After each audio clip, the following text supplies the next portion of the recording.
The Battle of Portland Harbor was an incident during the American Civil War. In June 1863, in the waters off Portland, Maine, two civilian ships engaged two vessels under Confederate States Navy employment.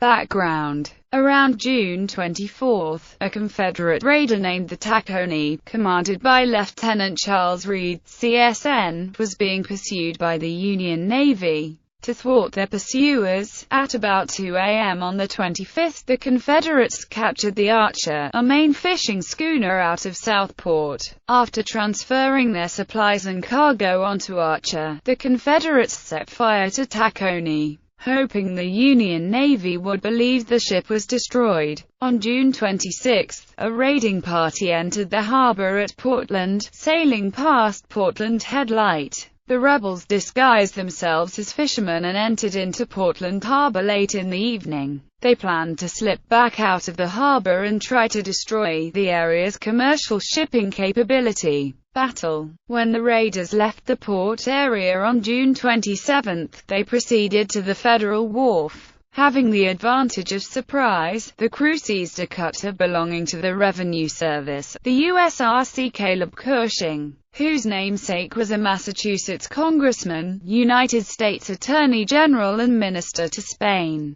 Their original intent was to seize a sidewheel steamer named Chesapeake, but its boilers were cold. Too much time would be needed to get steam up, so they abandoned it for Cushing. They then made their escape and fled out to sea. News spread of the Confederate actions, and the Army garrison at Fort Preble in nearby South Portland was informed of the rebel intrusion. They had been observed by several persons while taking over the cutter, and public fury was found by the incident. Along with 30 soldiers from Fort Preble went a 6-pound field piece and a 12-pound howitzer. The soldiers, accompanied by about 100 civilian volunteers, commandeered the steamer Forest City, a sidewheel excursion ship, and the Chesapeake, whose steam was finally up. All of the civilians on board were issued muskets to defend against the Confederates. Forest City, a faster boat, caught up to Cushing and Archer first. Cushing opened fire on Forest City when it was within the 2 miles range of Cushing.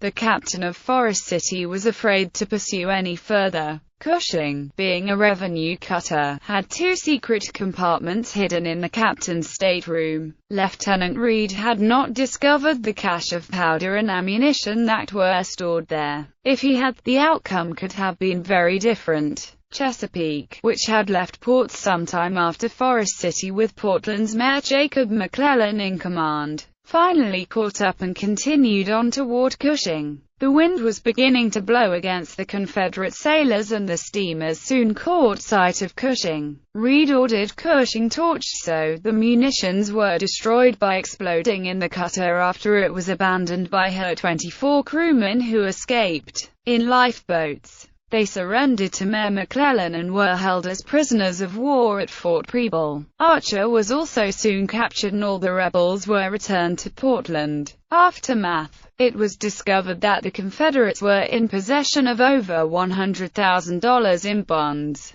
These were to be paid after a treaty for peace was ratified between the North and the South. Public anger against the Southerners was high, and additional troops to safeguard the prisoners were requested. They had to be spirited out of Portland during the night to prevent a riot from breaking in July, when they were removed to Boston Harbor, where they were then held at Fort Warren.